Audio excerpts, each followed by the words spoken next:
فعلم ما لم تعلموا فجعل من دون ذلك فتحا قريبا وعد الله الذين آمنوا وعملوا الصالحات منهم مغفرة وأجرا عظيما لتؤمنوا بالله ورسوله وتعزروه وتوقروه وتسبحوه بكرة وأصيلا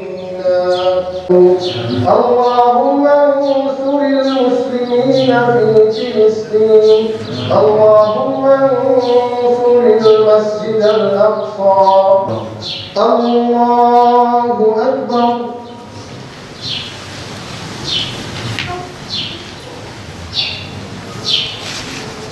الله أكبر الله أكبر سبحان الله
Tamam. Halife! Bugün Urfa tarihine götür! Büyük bir Halife! altın harflerle yazılacak. Kudüs'e götür! Her Ramazan ayının son cuma günü Kudüs günü olarak programlar tertip edilmektedir. Siyonist terör örgütü İsrail, Müslüman toplumun Kudüs meselesindeki hassasiyetini tekrardan tazelediği bugün de kutsalımız olan Mescid-i Aksa'ya haince ve teröristçe saldırılar düzenlemekten çekinmemektedir. Kahrolsun İsrail! Kahrolsun İsrail! Kahrolsun İsrail! Kahrolsun İsrail! Kahrolsun İsrail! Kahrolsun İsrail! Bugün ilk kıblemiz olan Mescid-i Aksa, Peygamberler şehri Kudüs ve bereketli Filistin toprakları işgal altındadır. 1916 Mayıs'ında imzalanan Sykes-Picot Anlaşması Kasım 1917'de yayınlanan Balfour Deklarasyonu, Şubat 1945'te gerçekleşen Yalta Konferansı, işgalcilerin kim olduğunun en büyük göstergesidir. İşgalciler bu topraklara nasıl geldilerse öyle de gideceklerdir. Mescid-i Aksa Müslümanların kırmızı çizgisidir. Efendimiz sallallahu aleyhi ve sellem Mescid-i Aksa'ya gidin ve içinde namaz kılın. Eğer oraya gidemez ve içinde namaz kılamaz iseniz kandillerinde yakılmak üzere oraya zeytinyağı gönderin buyurmuşlardır. Zeytinyağı bir semboldür. Bize düşen tarih boyunca vahyin, tebliğin ve mücahadenin merkezi olmuş bir beldeye sahip çıkmak, oranın bir İslam şehri olması için her türlü desteği o topraklara vermektir. Kudüs coğrafyamızın ayrılmaz bir parçasıdır. Çünkü Kudüs demek Mekke demektir, Medine demektir. Kudüs demek Şam, Bağdat, Kahire demektir. Kudüs demek Meşhed, Kum, Tahran demektir. Kudüs demek Diyarbakır, Ankara, İstanbul demektir. Kudüs demek Şanlıurfa demektir.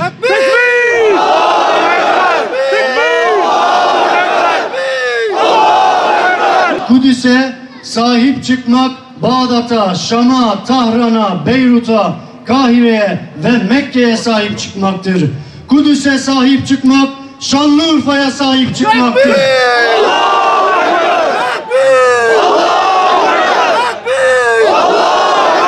Biz biliyoruz ki Kudüs'e sahip çıkmak Müslüman ya da değil tüm mazlumların dertleriyle dertlenmektir. Kudüs'e yürümek Müslümanların yeryüzünün firavunlarının, Nemrutlarının, Ebu Leheb'lerinin zulümden kurtuluşunun en önemli sembolüdür. Terör örgütü İsrail çok yakında nasıl bir inkılaba uğrayıp devrileceğini görecektir. Terör örgütü İsrail'in Kudüs'ten ve işgal ettiği topraklardan söküp atılacağı günler çok yakındır. Sadece ama sadece güçten anlayan, insanlıktan nasibini almamış, her gün onlarca insanı gözünü kırpmadan öldüren, yaralayan, gözü yaşlı Filistinli annelerin acılarına acı katan, genç çocukları öldürmekten çekinmeyen, bebek, kadın, yaşlı demeden kan döken terörist örgüt İsrail hak ettiği tokadı Allah'ın izniyle bir araya gelmiş, birlik olmuş Müslümanlar tarafından yiyecektir. Kahrolsun İsrail! Kahrolsun İsrail! Bölgeye ve dünyaya huzur ancak İslam birliğiyle gelecektir. Bundan sonra söz bitmiştir artık. Bu zalimlere anladığı dilden konuşma vaktidir. TBMM'nin toplanmasıyla İslam Birliği Teşkilatı'nın toplanması sağlanmalıdır. Ordumuz teyakkuz haline geçmesi gerekir.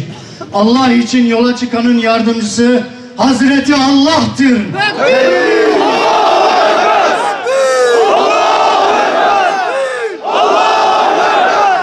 Bugün milyarlarca Kudüs gönüllüsü olarak yola çıkmaya, Aksa için kanımızı akıtmaya ve canımızı vermeye hazırız. Son Siyonist ölünceye kadar mücadeleye devam edeceğiz.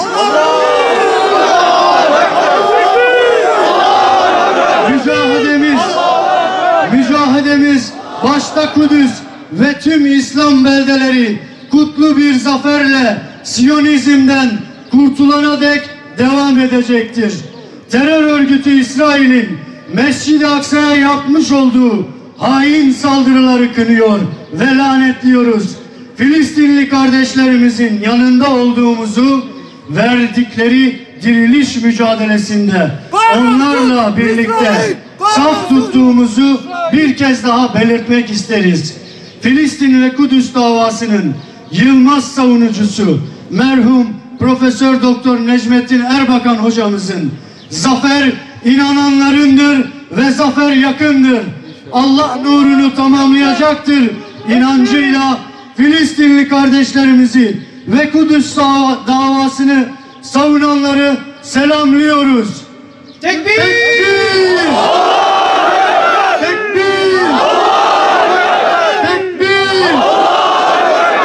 Bir ruh, bir kan, neftik ya aksa! Bir ruh, bir kalp, neftik ya aksa!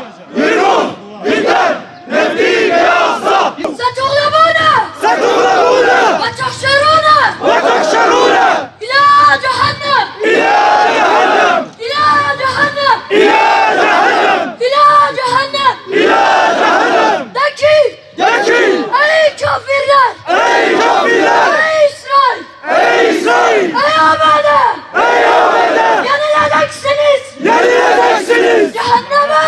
Cehenneme! Sürüleceksiniz! Sürüleceksiniz! Cehenneme sürüleceksiniz! Cehenneme sürüleceksiniz! Cehenneme sürüleceksiniz! Cehenneme sürüleceksiniz! Tekbir! Allahu Ekber! Tekbir! Tekbir! اللهم انصر إخواننا في كل مكان. اللهم انصر إخواننا في أفغانستان. اللهم انصر إخواننا في أراكان. اللهم انصر إخواننا المسلمون أينما كانوا. اللهم ربنا آتنا في الدنيا حسنة وفي الآخرة حسنة وقنا عذاب النار.